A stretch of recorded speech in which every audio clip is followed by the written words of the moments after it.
Welcome back to Studio Chatter. Getting your kids involved in extracurricular sports can be intimidating, especially if they're just starting out. Welcome Roger Linn from I9 Sports to our table. Thanks so much for having me. Yes, of course. Thank you. Thanks for joining us. Well, he came from far away, right? Yes, yeah. A little bit. Came from Albuquerque, New Mexico. And he flew in just for us. Absolutely. So we appreciate that. Thank That's you a good travel. Again, thanks for having us. Well, you and I happened to cross paths during Fiesta Days, and I was very intrigued by the program, just because I saw the pictures and I9 Sports, and there was, you know, just a little bit of a description of what it entailed. So please, let's dig in. All right, I9 Sports is new to the area here, but it's not really new to myself or to the franchise itself. Okay. I9 Sports has been around since 2002, and wow. I've been running the I9 Sports in Albuquerque for the last 10 years. Wow. And we actually run another market in California, so for the last 3 years. Okay, so you're just starting the Utah market. Correct. Right now. So Exactly. this is new for us, so explain a little bit about what you provide. We do 6 different programs. We do flag football, soccer, t-ball, basketball, and cheerleading. Wow. Did I cover volleyball? No, I think that was the sixth one. There you go. There we go. And I think that what makes us different, we always play one day out of the week on either a Saturday or a Sunday. Right now, all of our programs here are set for Saturday.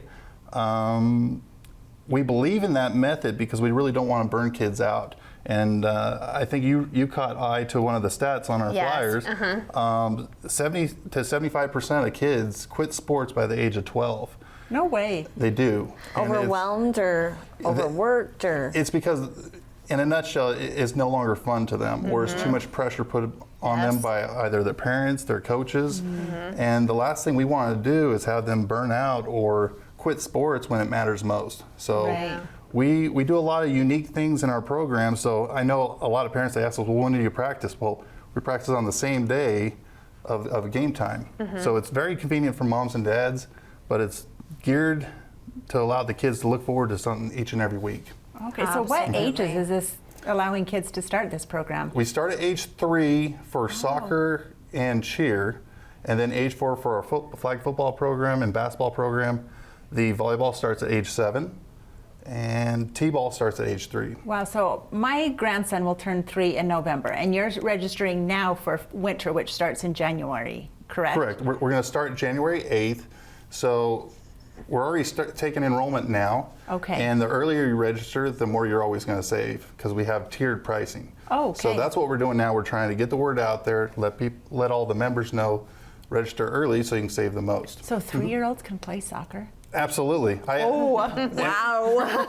Yeah, our kids have done that in other leagues because there wasn't one available here, so we've gone to a different town. But I'm interested in, so it's just one day a week, so we practice before and then have the game time. Who are they playing?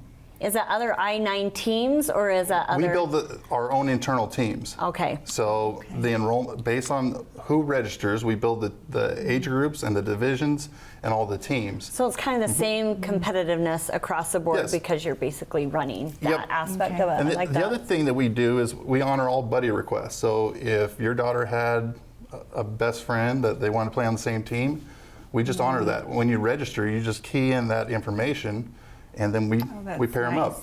That's great for carpooling, or if mom and dad are out of town, your kids can still go to the game. Yeah. And yeah, I like it because I think that there's a place for competitive sports, and some people are very competitive. But like I always wanted to try and play like something else, like track, and I did it one time because I didn't have enough time to put in the everyday after school practices. This is one of those programs. I was a multi-sport athlete in high school. When I got into college, I specialized in football.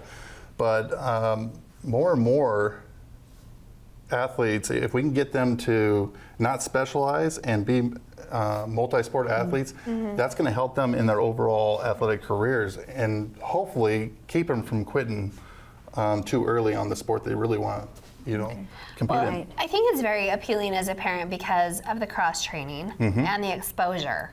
So at an early age, how do you really know like what you love, or unless mom and dad tells you? Well, this is what you're going to do because that's what I did, or I have a love of football, so I'm going to do that. But hey, I really want to try soccer or whatever the case may be. But we don't have time for 4 days a week. You don't have time for 4 days a week. You don't. There's so many things, or you don't want to invest in something that you might not do long term. So I mean, I love the idea of that also.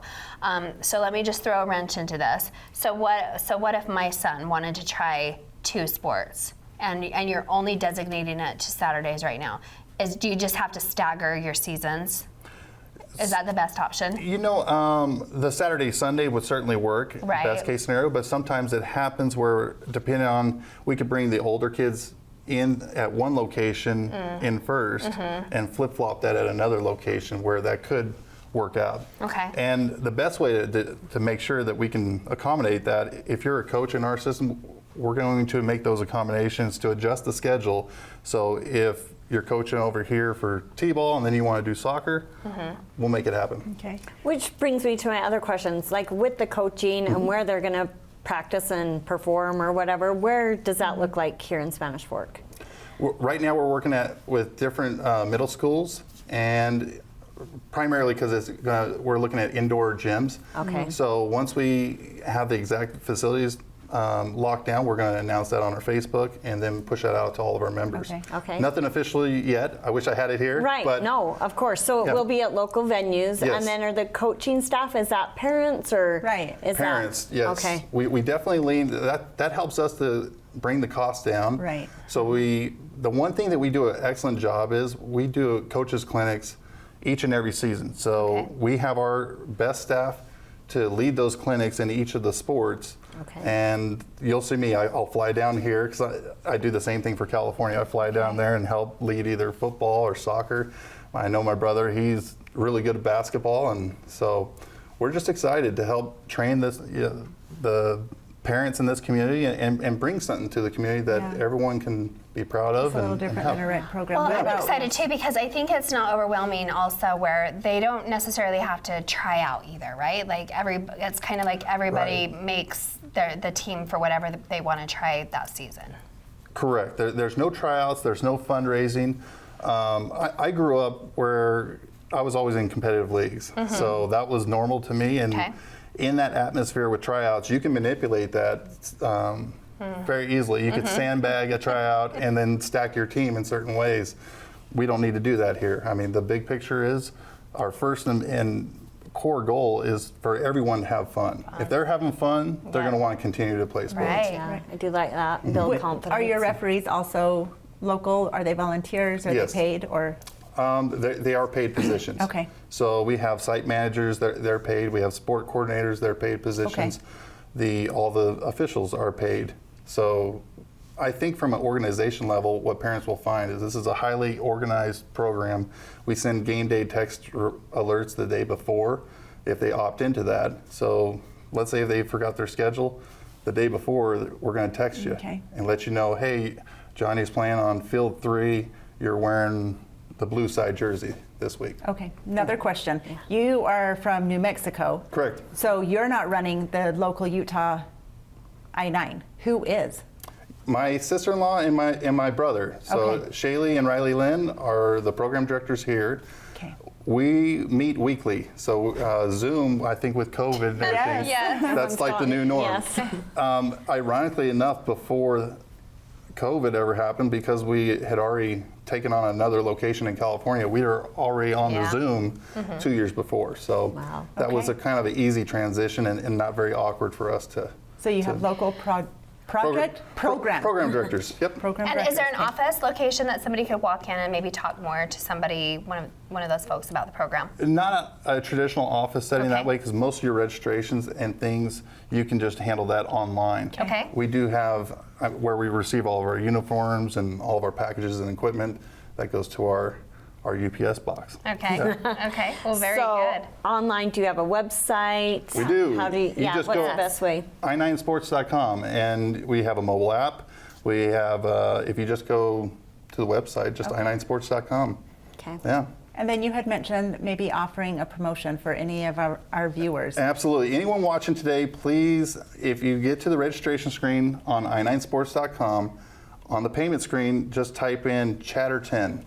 it'll save you $10 on any program we have. That's awesome. Sweet. We love So to if see you Sign could- her up for Yes. chair. If you could Please say do. anything about the program, like what your passion is about it or what people would like to know about it, what would that be? You know what? Just really building kids up and give them an opportunity where it's not high pressure situations. We really want it to be fun. We want them to come out, play with their friends, take us up on the buddy and coach requests because it's geared for them to have fun. So that's I love it. our number We thing. need more fun. Number one thing. Yep, Yes, we keep it do. fun. Yep. Awesome. All right. And that deadline's coming up, so make sure to check it out. Thank you. Yep. Thank you so much, so guys. much. Thank you for having us. Of course. Thanks for joining us. Coming up on Studio Chatter, what's going on in Spanish Fork? We'll talk it through. Stay with us.